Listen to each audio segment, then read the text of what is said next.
Hi guys, welcome back to my channel. You are here because you're an Aquarius and you are ready for your September 2024 reading. Now, if you are somebody who loves all things spirit, science, and reaching your highest level of success in life and business, then please do drop me a like and subscribe down below and stay tuned for monthly content. Okay, Aquarius, we have to chat. Do you just love drama or are you self-sabotaging right now? When I'm connecting with your energy, there is a huge frequency of drama coming to the surface. It feels as though there's this uncomfortable energy of self-sabotage where you're making certain things in your life more drama fueled than what they need to be. Now, you've got yourself in a little bit of a sticky situation. When I'm looking at the energy around you, it feels like the last couple of months you've been heading down this spiralization. And now is the time of catching yourself. You're realizing that you're in too deep, that you've spiralized energy that you haven't needed to spiralize, and you've been somewhat dramatic. And I mean that with love, because whenever I channel these readings, I channel them to help you realign your body and come back into center. And it feels like there's been this dramatic energy of, I just want to throw things at everybody. Want to drop the shade at people. I want to tell them what they've done to me, how they made me feel. It feels like this energy of I just want to let it all out. And somewhat this feeling of anger and frustration. However, what Spirit is saying is you have to remember that projecting on other people is not going to make you feel more aligned. And I feel like you've gone through this phase where you've been brewing inside of you and there's been so much that's been eaten away at you and you've just wanted to explode it. And now it's a time where there's a retraction and it's, okay, where am I actually creating these scenarios? Where am I the one adding fuel to the fire? And what do I need to move through now to let the situations around me become more peaceful? This is a time of really thinking about every single thing that you're saying, because what I'm seeing right now is an element of backtracking. Now, whenever I see backtracking, it's almost like you've said something and you want to backtrack. You've made certain decisions and you want to backtrack. And now you're in a difficult situation because when you say something and when the anger bottles inside of you, you just can't help but let it out. And there's a moment of regret around that. And so Spirit is wanting to build this consciousness inside of you where you start thinking before you're speaking so that you can make sure that what you want to say is actually what you're saying. And you're not landing yourself in these sticky situations by moving too fast. And I do feel part of this is your mind works so fast with emotions that at times you don't have time to regulate. And it's like you'll take things for so long and then eventually it's like, no, do you know what? I'm not taking this any longer. And someone, there's been a lot of situations that just feel a little bit edgy. There's been a lot feeding from you. And you've reached a point of bubbling and you've reached a point of exploding. And so in the last couple of weeks, I wouldn't be surprised if there's a piece of you that's told people exactly what you think and you've got things off your chest, but now you're in this energy of, did I come across the wrong way? Now, I do feel like whatever you've exploded about, it needed to happen. You needed to let things out. You needed to move through the energy because it was holding you hostage and it was holding you backwards. And it's not healthy to hold that level of intel inside.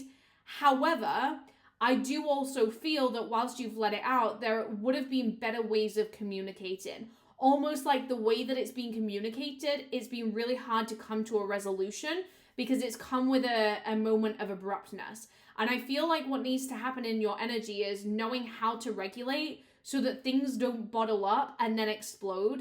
And actually you're thinking about how can I have things in a healthy conversation rather than just letting my opinion come to the surface. See that this is a time of you going back to conversations of the past.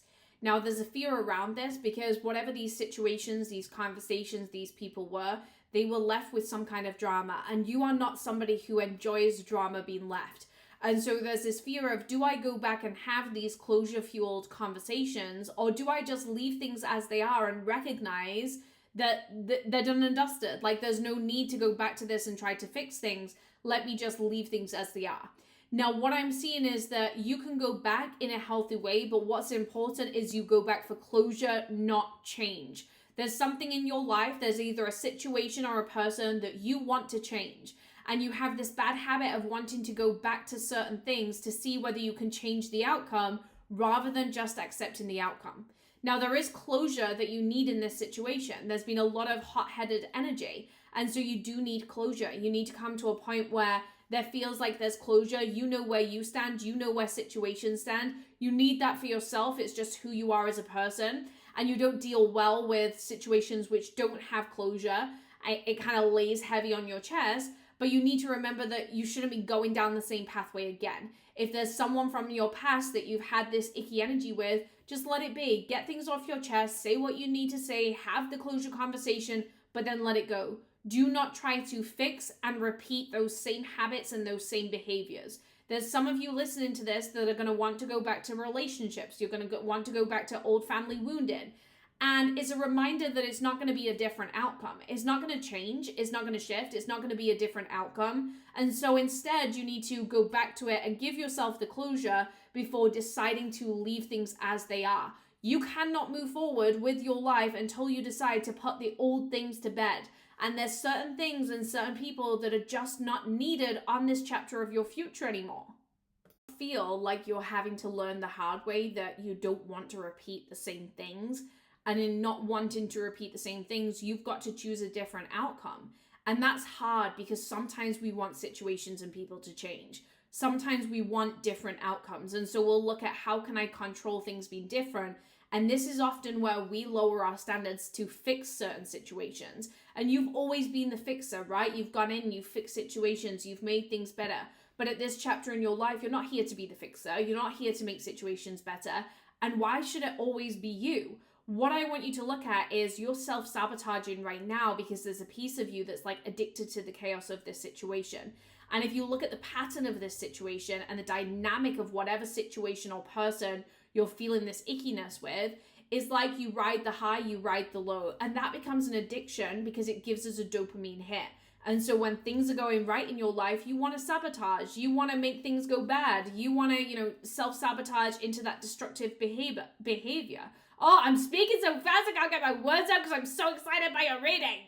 Now, it's not going to be different because that requires two people. And if you look at the situation and you look at where you're wanting change in your life, there's only you that's actually accountable to that change. And so all you can go in with is let me create closure for myself. What do I need to close this chapter? What do I need to let go of this? But how can I also not go backwards with this? And so this is a time of closure and calling quits. Draw a line in the sand and allow yourself to know that what's done in your past is done. And all you have right now is the future. And there's almost this need to remember that the future isn't created in the past because there's a piece of you that wants to go backwards. You want to go back to what's comfortable. You want to go back to what you've known. And you need to remember that the future is where you need to be focusing your attention. So if you are an Aquarius, please do drop me a comment and let me know how this resonates in your life right now. And if you would like to book a direct private reading for September, then you can drop me an email at hello@misfitbusinesslounge.com. Please email us. Just know that we will never email you to schedule a reading. You'll have to email us and reach out to our team. You can also come and join our psychic development space, which will allow you to accelerate in your mediumship gifts and your skill set. Lots of love, and I will see you for more content later in the week.